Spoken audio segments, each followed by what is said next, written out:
James Clark, Byron Van Oy, Jal Feldman over on the keyboard there. Give it up for our house band. We have Mickey Suzuki today on backing vocals and Lisa Craze. Give them a big warm applause. Before we get started, I want to introduce one of our guest musicians, well, two of them. They came together all the way from Kentucky, from my hometown, Louisville. And they're going to perform later in the service, but please give a warm welcome to Cree and Hetty. I was like, Cree and Hetty. They're beautiful. And the fabulous Jonathan Ostea is going to be here later. Let's start off the service with a song together. How's that sound? All right, let's stand up.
Morning, everybody. Hi, I'm Kathy Ann Lewis. It's great to have you here. Isn't it a good day? Yes. Ooh. So sometimes people ask about the kind of community that you go to, in case you admit it. Because sometimes you do. And so I always like to start by telling you a little bit about us so that you have words to tell other people about us. So Ernest Holmes said that we are a correlation of the revelations of religion, findings of science, and opinions of philosophy, which is a great conversation. But it doesn't matter unless you apply them to human needs and aspirations. So we're here to take great truth and apply them to our life. so that we have a life that is thriving. And what thriving means for me is that wherever you are, you can grow into a greater experience of what you desire. So there's no end to the amount of love you can have. There's no end to the amount of creativity you can discover in yourself. There's no end to your patience. You thought there was an end to your patience? No, there's not. I'm sorry. If you want an end to your patience, leave now. There's no end to the fun you can have. There's no end to the joy you can experience. There's no end. It's thriving. It's like, oh, this is good. It can get better. This is really awful. It can get better. That's what thriving is. And so we take all of those ideas of religion and science and philosophy and apply them to human needs and aspirations, because we all aspire to a deeper and broader experience of life. Anyone want a very narrow, shallow experience of life? You also may want to leave now. So to sum that up in even a more concrete way and more perhaps shorter way is, and this also comes from the founder Ernest Holmes, he said, we are transcendental realists. So yeah, we might have our thoughts in the sky, but boy, how is it going to help me on Monday? That's what we wanted to talk about, what we always talk about here. So with that idea in mind, if you are in agreement with these things, I encourage you to first sign in. So if you're on social media, let people know where you are.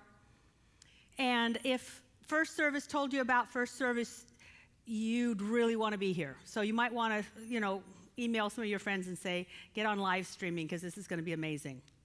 Really, it will be amazing. Honest. I have it. Beverly, was it amazing? Okay, so it's the two of us that are in agreement. So tell your friends. So have them sign in.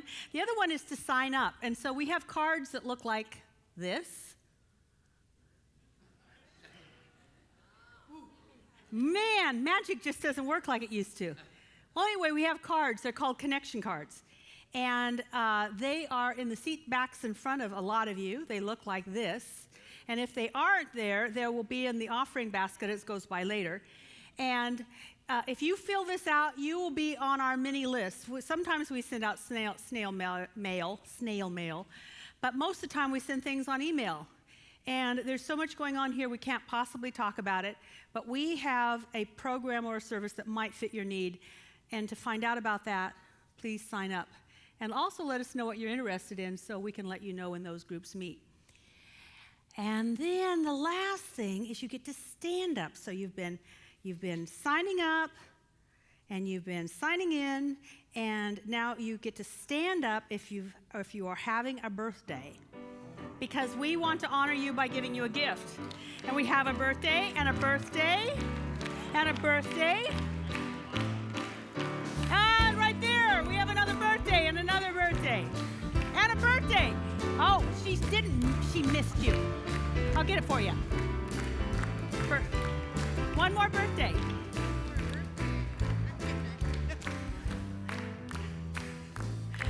There you go. Thank you for being here on your birthday. I love it. May it become a tradition. We expanded our stand-up because you're having a birthday ceremony a few months ago. And now you get to stand up if you're having any good thing. So if you're having a good thing happen, we want to know about it, because it's kind of exciting for all of us. So, who's having a good thing happen? Yes? 30 years clean and sober this month. Whoa.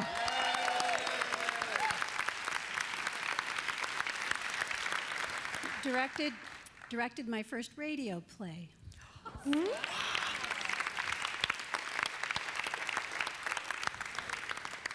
Wow. My father's in hospice, and he went from critical care to continuing care. Whoa. Didn't I see somebody right in here? Okay, I'm coming back. I'm on my way here. Okay. It's our 35th wedding anniversary this week.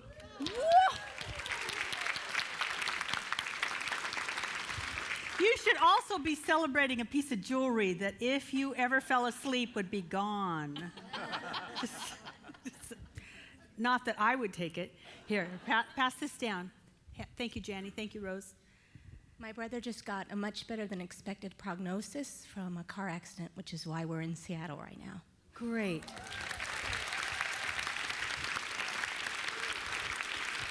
It is wonderful to celebrate a much better prognosis with you. Thank you for sharing that. That is lovely. Yeah, praise God. Yeah. All right. I love this. It's a good thing to wear flats today. I'm celebrating 1 year stable after being diagnosed with brain cancer.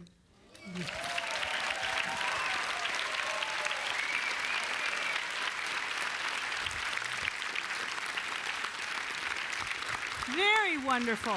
Very wonderful. Anyone on this side before I leave? Or forever?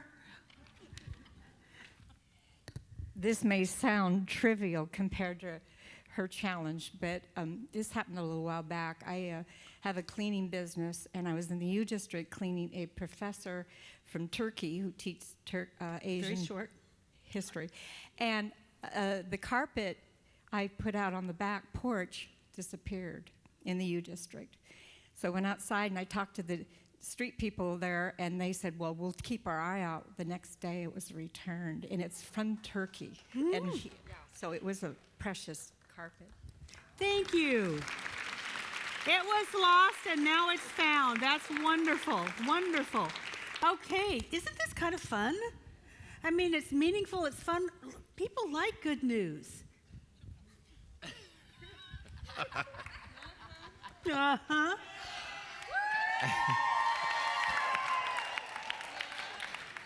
So the greatest expression of love showed up in my life, and it's Farzad, and he's my fiance.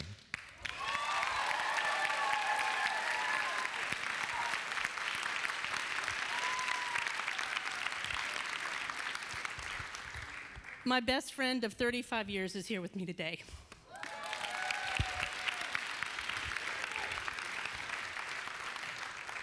Thank you. This is everybody else, I don't know about you, but don't you feel like your heart just sort of expanded a little bit? So let's keep that expansion. Let's breathe into it. Let's savor this moment. Let's savor, clean and sober. Let's savor a first. Let's savor a good prognosis. Let's savor 35 years of love. Let's savor a remission of cancer. Let's savor it. Rest in it.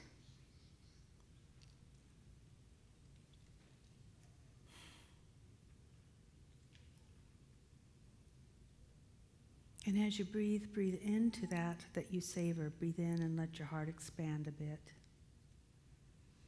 We're going to have some silence, and then a beautiful song, and then Reverend Robert Calkins will lead us in our opening prayer.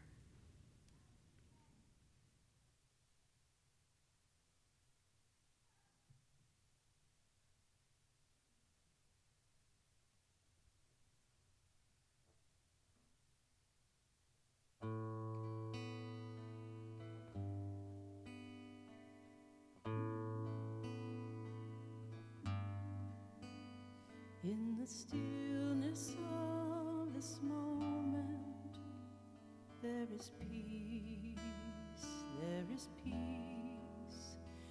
In the stillness of this moment, there is peace, there is peace. So I rest and trust and breathe and know that in the stillness of this moment there is peace.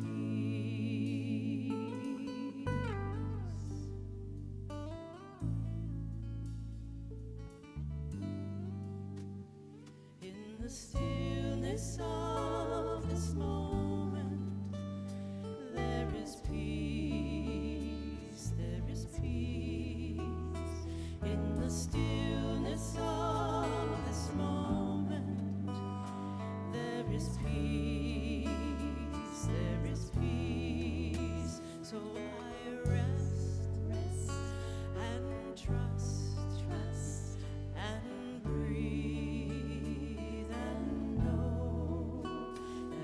the stillness of this moment, there is peace.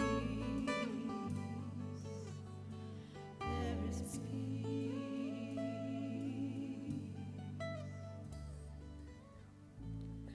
Continuing in prayer, I invite you to release any thoughts that may be running around in your mind about what's going on or maybe happening later, or any concerns. And just focus your attention on the present moment. In this space, Spirit speaks quietly in the back of our mind. So let's take a few moments just to commune with that Spirit.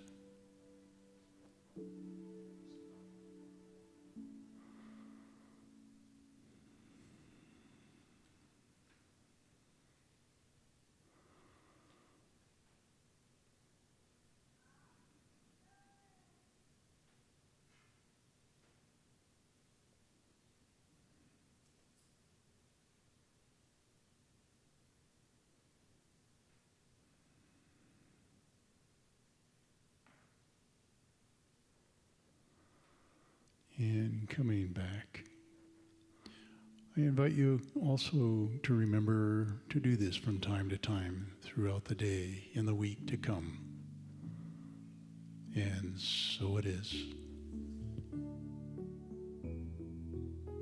So I rest, and trust, and breathe, and know that in the stillness of this moment there is peace. There is peace. There is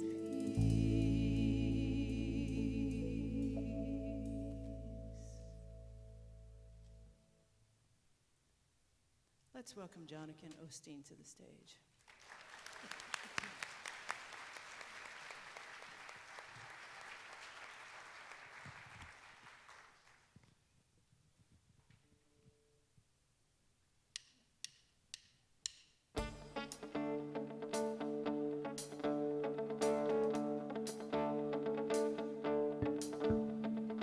I've been hearing voices telling me that I can never be what I want to be. They're binding me with lies, haunting me at night, and say there's nothing to believe. Somewhere in the quietness, when I'm overcome with loneliness, I hear you call my name. Like a father, you are near. If I listen, I can hear you say, you are a child of mine, born of my own design, and you bear the heart of a lion. No matter where you go, oh, you will always know you can live and be the Christ. You are a child of mine.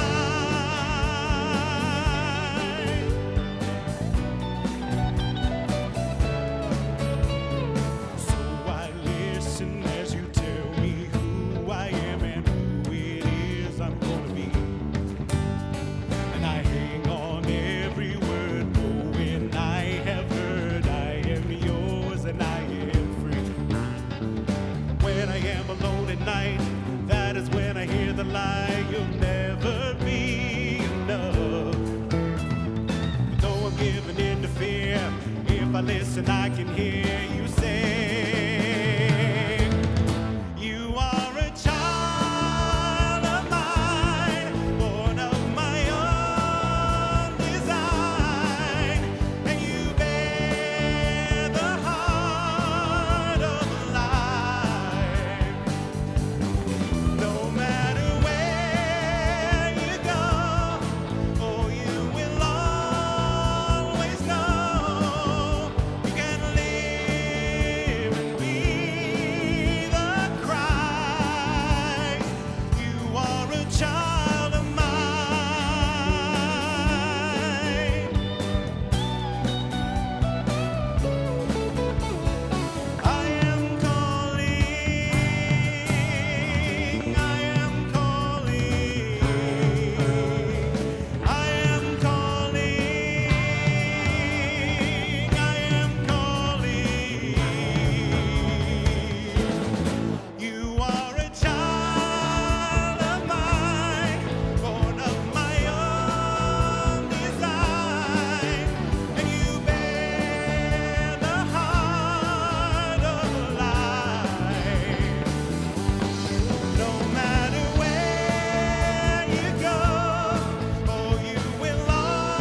So our videographer is over there.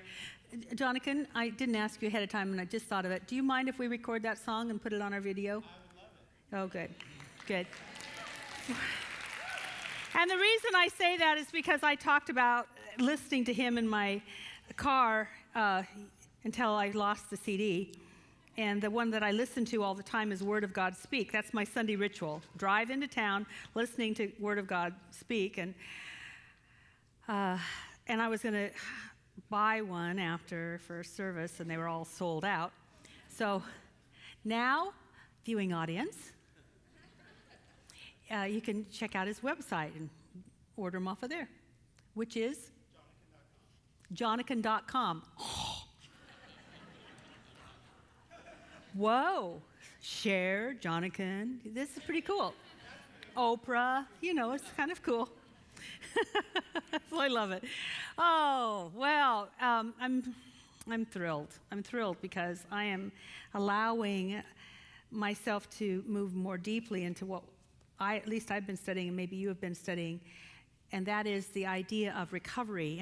And so we started a theme called We're All in Recovery. We're all in recovery. Whether you go to a 12-step program, we're all in recovery. We're recovering our innocence. We're recovering our wholeness.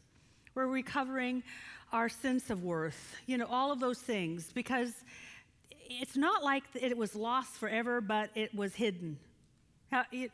Like a rug, and then it's back. And it's a good thing to do. And we are using this book, Soul Recovery, and I'm loving it. It's by Esther Nicholson. So 2 weeks ago, Esther kicked us off, and then I spoke about it a little bit before our prayer service last week. Seems like yesterday. I live from Sunday to Sunday. I don't know where I go in between. The barn.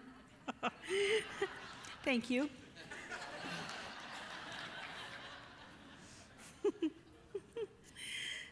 Sort of like my horses. They live from feeding to feeding, and I live from barn to barn.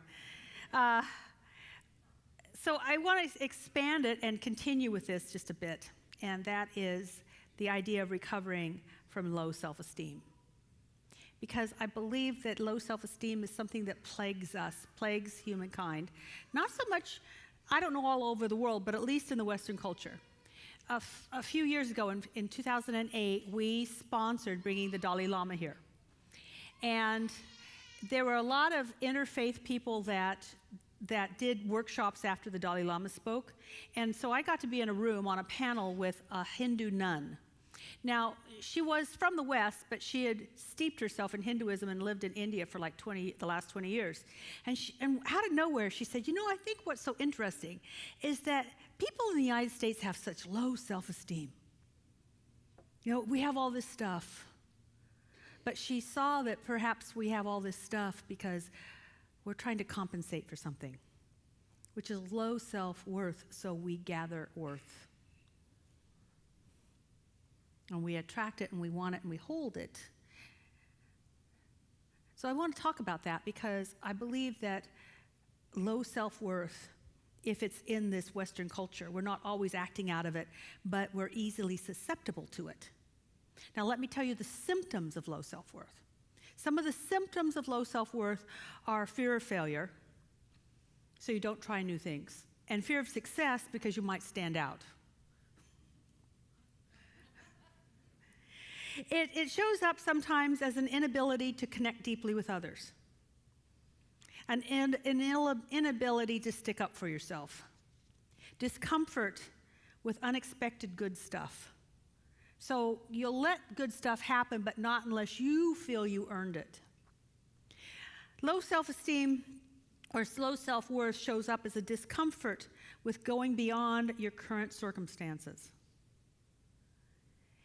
And also, it is sometimes just a free-form uneasiness. Like somebody might find out. ...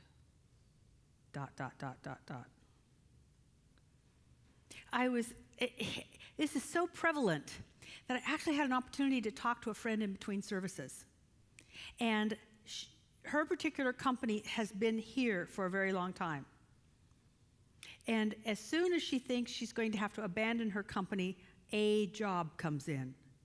And as we were talking, I said, how about having so much esteem that you allow yourself to open up to not just having one big project, but projects waiting in line. So you have the security of knowing you'll have work.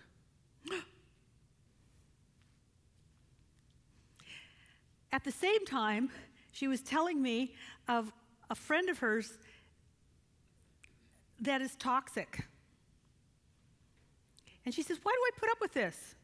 Let's see, what did I say for service?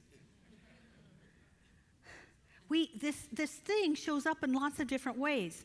And I want to say that it's like a virus or a bacteria. Did you know you all have them? Did you know you have viruses in your body? Right now, brothers and sisters. In your body, you have viruses. Right now, brothers and sisters, there's a bacteria sneaking around, hiding behind some cell, waiting for an opportunity to run amok. Did you know that we all have cancer cells? Every single one of us. What keeps the cancer cells and the bacteria and the viruses from exploding into huge diseases in us all the time? A thing called white blood cells. What gives us spiritual white blood cells is prayer, 12-step groups, doing spiritual practice. It builds up our immune system, immune from the stress of life. And stress shows up in ways that we may not even suspect. Because if you've taken any of those stress tests, many of the stressors are good things. So you could get a raise, get a promotion, move into the dream house that you've always wanted, and marry your honey and be so stressed out you'd get a cold. Because it's beyond what you expect, and that stresses us. And when we're stressed, we have the opportunity to succumb physically. Well, we also have the ability to succumb spiritually. And that means that little thing hidden inside of us that says, I'm not worthy, bursts out into procrastination, irritableness, projection onto others, fear of trying, just sometimes free form down in the dumps. And we can always be handling those down in the dumps, but then we're always in the process of fixing. What if we try to handle it at the cause, which is the elevation of our self-esteem? So that's what this talk is about today. I'm hoping that it addresses, if not yourself, and some of the issues you may have had in the past, probably. But it may be helpful with sharing this information with others. You can buy the CD, sneak it in, under the door or something, I don't know. But let's begin with this whole idea of why we would do it this way. Last week I said that we're spiritually innocent because the spirit of us has never been touched by the history of us. And when we connect with that spirit, we connect with our innocence. And innocence is the opposite of esteem that is based on worldly conditions or things we just make up. And so we're always in the process of recovering that innocence and recovering a sense of spiritual self-worth. Ernest Holmes said that all addictions are longing for spirit. We want something, so we seek something, and if we can't seek what will really satisfy us, then we seek something else and we fill up on that. And that's one of the reasons I love this 12-step program. It is very much a spiritual program. Now, it's not religious, but it is spiritual. It has an excellent spiritual technology.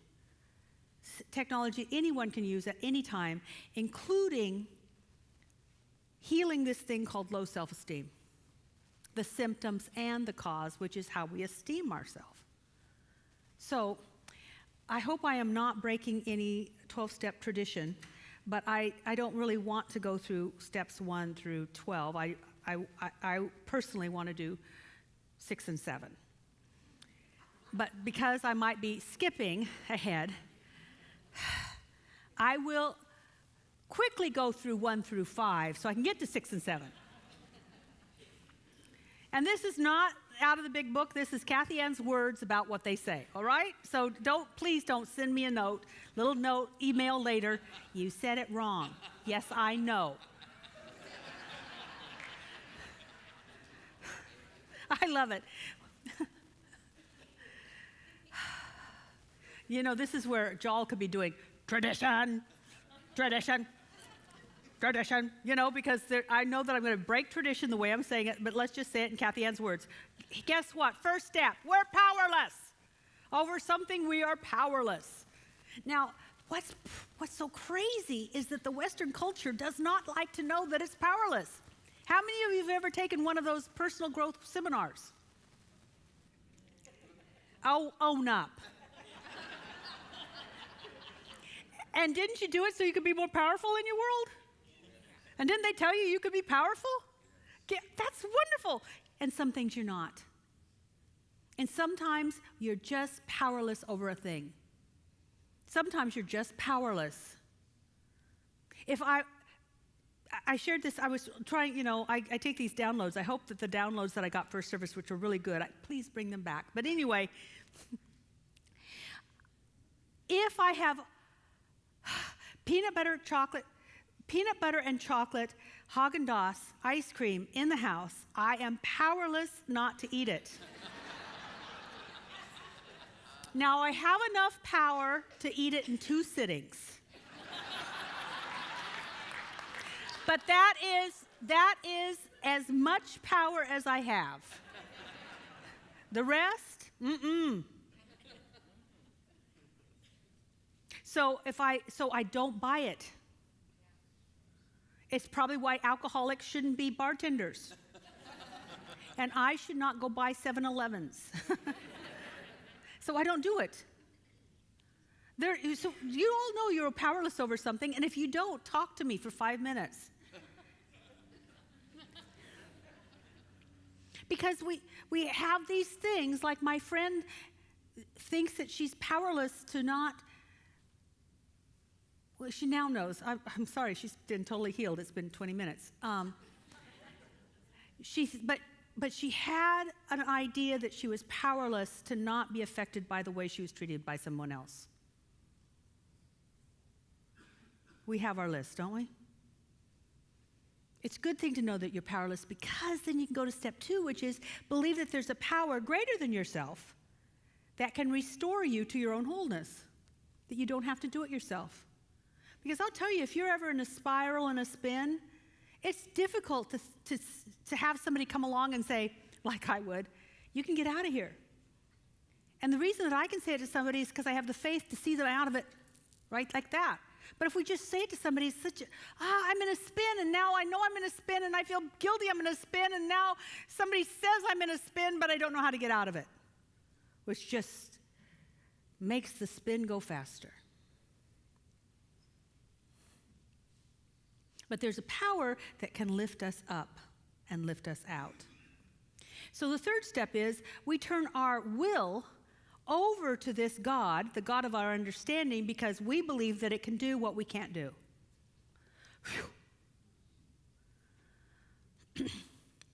Here's where we lose a lot of people. Step 4.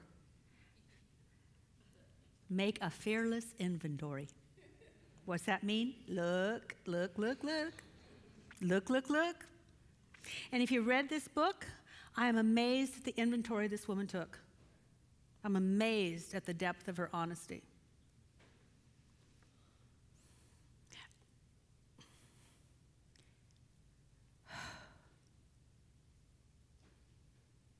What I noticed is that for me, the inventory has to be constant and never ending, because I may not have done anything that's killing my soul, but I'm sometimes doing things that bug me. You know, sometimes we're not susceptible to the big things of life, life that, that's, we're not spiraling downward like you could read in some stories. But it's almost as bad, because we have thing after thing after thing after thing after thing that we do, or a process that's in our head that just destroys our happiness and our ability to be in the present moment. And that's just as, it bugs you just as much, doesn't it? Then, oh, this is great. Take a deep breath. Then we have to admit to God, to ourselves and another, the nature of our wrongs. It would be nice if we just could keep it here. And yet it's freeing, it's empowering when we do that. So I had an opportunity to do this, to work this last week, because I was with 3 of my good ministerial friends, and we were putting on a conference for other ministers, and about Tuesday, something bugged me. And I let it work me. See, for a lot of us, we may be in recovery from alcohol, and we may be in recovery from cocaine, and we may be in recovery from debt, and we may be in recovery from gambling. We may be in recovery from a whole lot of things that would have killed us, but it doesn't mean we still don't have things getting to us. And I call these spiritual chiggers. If you don't know what a chigger is, I don't either.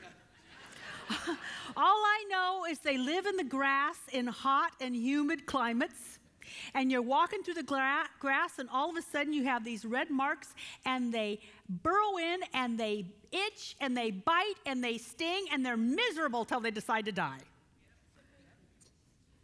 You never see them. So they won't kill you, but man, they take the goodness out of the day. So what happened for me was I got bit by this chigger, which is something happened and it triggered, I'm not loved, nobody likes me as much as they like them. Why is it happening to me?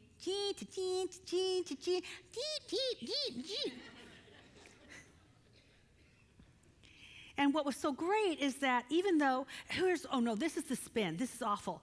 I knew I was being petty. And I was ashamed of being petty. I was more ashamed to tell them that I was bugged than that I was bugged. I was ashamed to be that bugged.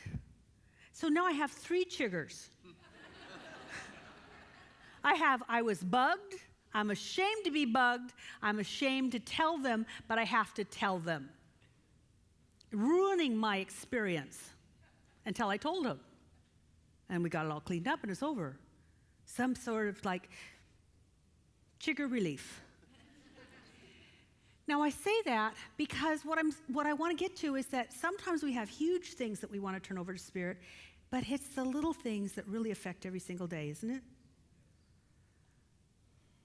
And Spirit is so vast that it will help us with the large and it will help us with the small. It'll help us get over an addiction. And it'll also help us get over the tiny little grievances that we do inside our own head. It can handle anything. Talk about a wide-range antibiotic. So this brings me then to the step that I want to talk about, which is we were entirely ready to have God remove our defects. Read it in Esther, that was a huge defect. In me, it was my pettiness and my tendency at times to compare. And then my shame about both of those because I should be more advanced. And I want all of that gone. So, are we willing to turn over even the small things and let Spirit remove them from us? Now, here's the deal. The more we're in the light, and we're in the light by just, by associating with one another, by doing any kind of spiritual practice, whether it's a 12-step program, prayer, meditation, whatever, you will, from a mystical point of view, you're letting in light. And the more you let in light, the more you'll see what you've been tripping over in the dark. It was always there, but now you see it. So now I see my pettiness. And now I see that I compare. And now I see my shame in speaking up. So the more light you have, the more light you will see. And a lot of people don't want to see it because they don't know that they'll be able to handle it. Therefore, they just shut down and go back into the dark. I just won't move much. Can't get hurt if I don't move. So how many of you know that your life has been like this for the last 5 years? Just won't move much. See? Nothing to be afraid of. Look at me move. Ooh, I got a big life. Ooh.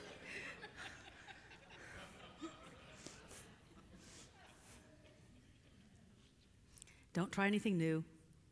Don't do anything new. I have a friend called me last night from Los Angeles, and I said, hold on, I got to take a moment and take the pasta off the stove because it's done. And I got back on the phone and he said, "You're cooking." Trying something new, baby.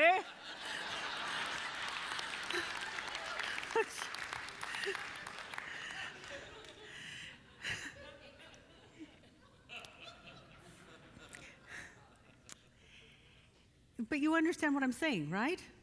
See, if the more light we have, if we know that we can handle the things we've been bumping into, we're not afraid to walk into our consciousness, look around, and say, "God, I need help with this, and help with this, and help with this." It's sort of like the cosmic, what's that organization that's advertising on the radio now all the time? You just point and they remove all the junk. Oh, so I think it's called Got Junk. Well, and their slogan is just point, just point. Just point. Spirit can dissolve it. Spirit can let it go. But you've got to be willing to look. It won't dissolve everything. You've got to say that and that and that and that. That's your power. God knows how to let it go, but you've got to say, "I need to let go of that, and I need to let go of that, and I need to let go of that." And you'll not know what to say let go of if you're like this. "Oh, let it go." Have some spiritual authority. That's what you're being called to do. We just sang a great song about, God's going to say, "You're a child of mine. You might even be the Christ." We'll act like it. And we act like it when we're awake to what's in our consciousness and not afraid of what's in our consciousness. Because the light can behold anything. I use this example of it's like the Christ. If we understand that we are the Christ, the story of the Christ was our story. It could go anywhere. It went to taverns. It would have gone to Burning Man. Thought nothing of it. And it could be with anyone. The Christ, Jesus, associated with women. That was weird at that time. You never associated with anyone except your daughter, your sister, your mother, or your wife. He associated with women. So the Christ can go anywhere and be with anyone because it's not afraid. That's our story. I say this because there's a tendency sometimes to want to use spirituality as a bypass. I'm not going to clean up my act. I'm just going to be so filled with light, I can't see an act to clean up from.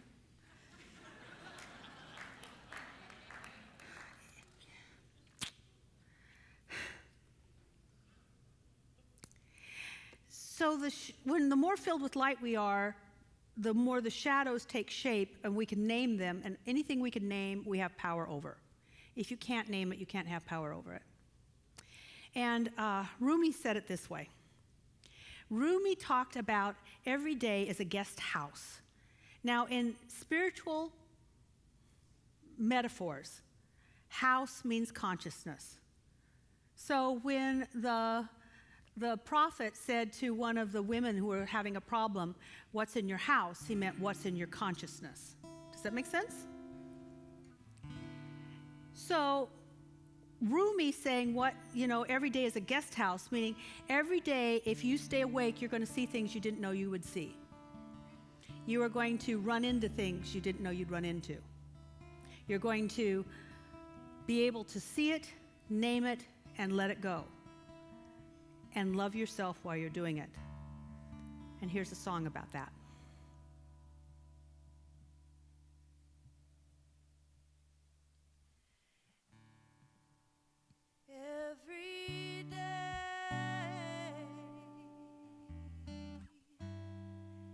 every single day. I breathe in, I breathe out. Every day is an opportunity. I breathe in, I breathe. Every day is an opportunity.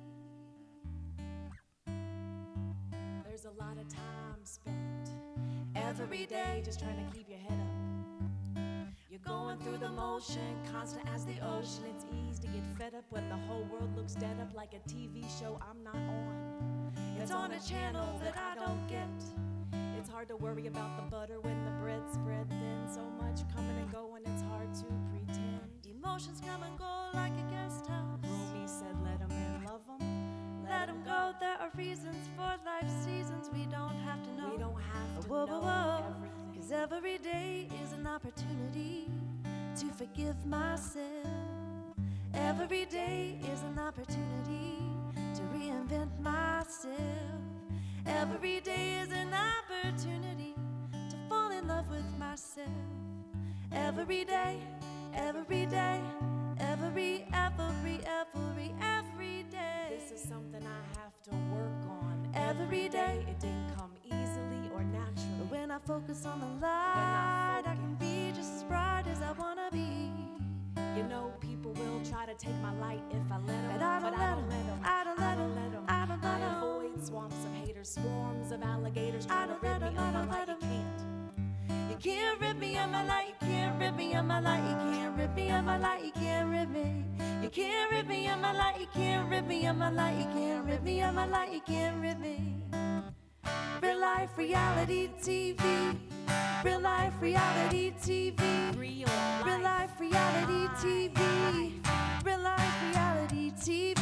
Every thought that I have, every word that I speak, every secret I tell, every promise I keep is a reflection of me. That's all you can see. Every thought that I have, every word that I speak, every secret I tell, every promise I keep is a reflection of me. That's all you can see. Every thought that I have, every word that I speak, every secret I tell, every promise I keep. Oh, every thought that I have, every word that I speak, every secret I tell, every promise I keep. It's a reflection of me. All that you can see, it's a reflection of me. All that you can see, it's a reflection of me. All that you can see, it's a reflection of me. All that you can see.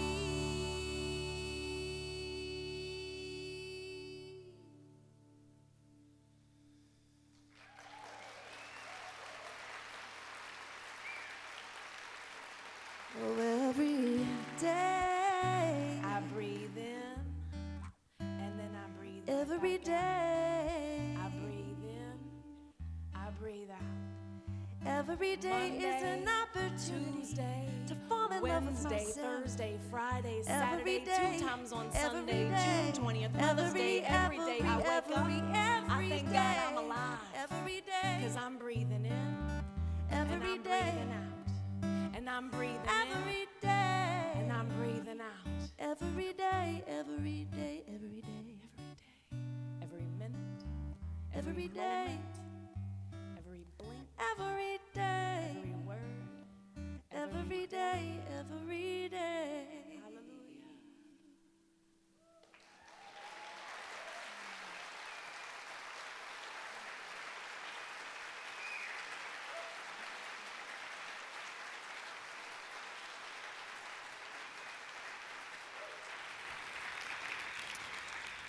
Cree and Hetty have CDs in the lobby.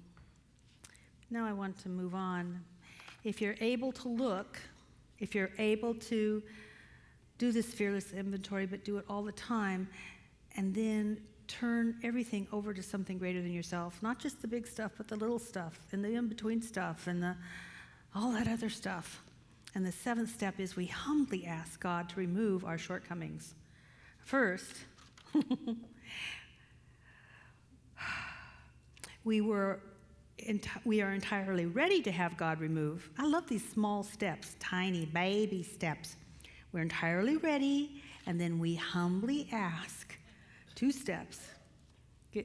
How many of you have ever been ready, but you're not really ready? I like it. This is why you need 2 steps, 6 and 7. And we humbly ask God to remove our shortcomings. In mystical terms, that means I will to will thy will. And there's nothing too large or too small, which is what I've been saying. So we ask God to remove procrastination, for instance, and the reason we procrastinate. We ask God to remove criticism and the reason we feel we have to criticize. We ask God to remove our jealousy or envy or our whatever. Who has a thing? Yes? Resistance to speaking. And the reason that we have that. We do it because all of these symptoms, my procrastination, my shame, my comparing, were symptoms that I've been so stressed out that my esteem went low and I was susceptible. So we heal the symptom. Like with any good antibiotic, the symptom is healed so that the body can heal, so that there is a recovery of wholeness. And what's so great is that God's so great it can heal symptoms and the reason and the cause. Hafiz said it this way. So we had an inspiration from Rumi, and now we have an inspiration from Hafiz. He said it this way: beautiful hands. This is how kind a friend you are. Without making me realize my soul's anguished history, you slip into my house at night, and while I'm sleeping, you silently carry off all my suffering and sordid past in your beautiful hands. This is the kind of God we have. That without making us go back and rehearse our anguished history, it'll slip into our consciousness at night.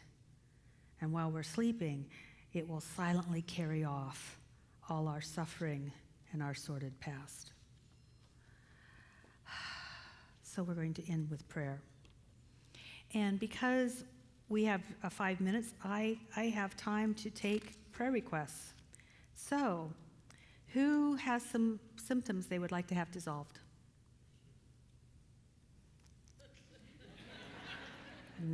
Way back there, yes. Loud, loud, loud. Soreness of body. Ditto. Okay, what else? Time on my side. What's that mean? What are you letting go? Just being busy and releasing, having to do it all. Now we get to it. Doing it all myself.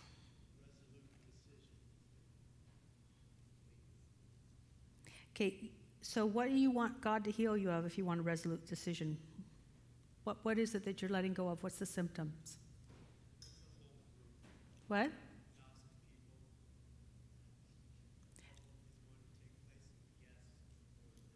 Like, okay, so I can't hear you. So try to make us, just so we can tell this what we want, and what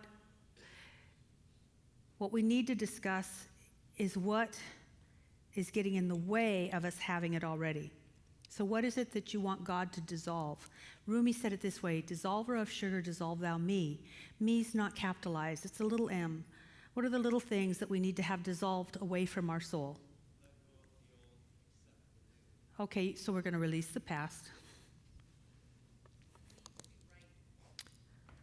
Past. Need to be right.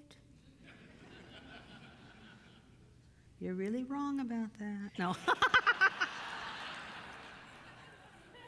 No, it's one of my favorites. Thank you. Yes. Fear of poverty and fear of abandonment. How about fear of being unsupported.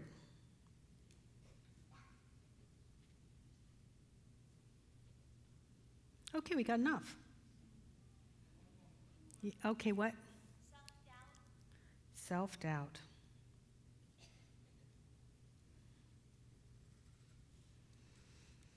Okay. So can you see that, imagine yourself right now with the Spirit of God descending upon you. Now, the Spirit of God does not descend. It's everywhere. But the human body and human psyche sometimes experiences that way, because it will activate first our crown chakra. So it feels like it's moving through us, but really the awareness of it is moving through us. So imagine that light is touching your head, and like golden ripples of iridescent goodness, it descends upon you, moves over you, and into you. And you are filled with this experience of love. Love for yourself, love for everyone else, because this is all love. And I'd like you to just sit there for a moment and notice that when you're in this place, this experience of love, of fullness, of light, the past doesn't really matter. The need to be right doesn't really matter. It touches the body, and you embrace the body and love the body, even if it's sore, until it's sore no more. You don't need to do things all by yourself, because love will attract to you the support you need, just as the fear of support, the fear of being supported in the future falls away, because there is no fear, because love so fills us up that there's no fear of the future and there's no self-doubt in the present. Breathe that in. And while you're breathing that in and just letting the Holy Spirit soothe you and dissolve away all of the mental furniture you've been bumping into, I will pray. And this is the prayer for myself and for every person in this room. And so as I speak the word I know that I is a universal I, and anyone can claim this prayer for themselves. It's a free prayer. And so I know that there is one presence, and it's big, it's gorgeous, it's beautiful, it's all-encompassing goodness. And I lift mine eyes unto the heavens, from whence cometh my help. And the help is a power that is greater than myself, and I know that. And I open myself to that, and I stand ready to proclaim from the highest mountaintop that I so seek this presence, this friend.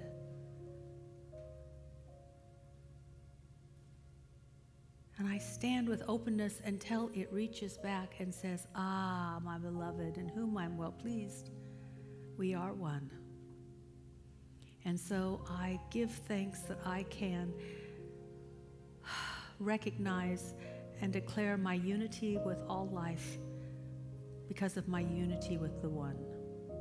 And so from this place of knowing the One, I then speak my word of declaration that I am so filled with the One, and the One being power, and the One being love, and the One being wholeness. I am so filled with that all ideas of me not being worth something is being dissolved away into the nothingness. It is something I made up. I don't know how I made it up. I don't want to know how I made it up, and I certainly don't want to make it up again. And so Spirit fills me with its love, its estimation of myself. And as I know that for myself, I know that for every person here, God is revealing its opinion of us. And you better be ready to accept it, because God's opinion of each and every person here is huge and vast, powerful and filling. I am so grateful that we are allowing ourselves to know ourselves as God knows us, as the beloved, as the innocent, as the good. And all of the symptoms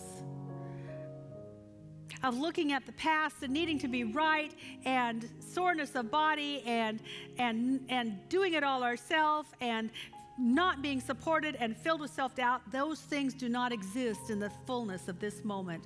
And so I speak my word that this moment is our moment, and this moment is the beginning of a whole new way of living. And so I am filled with gratitude that I can say, as Hafiz said,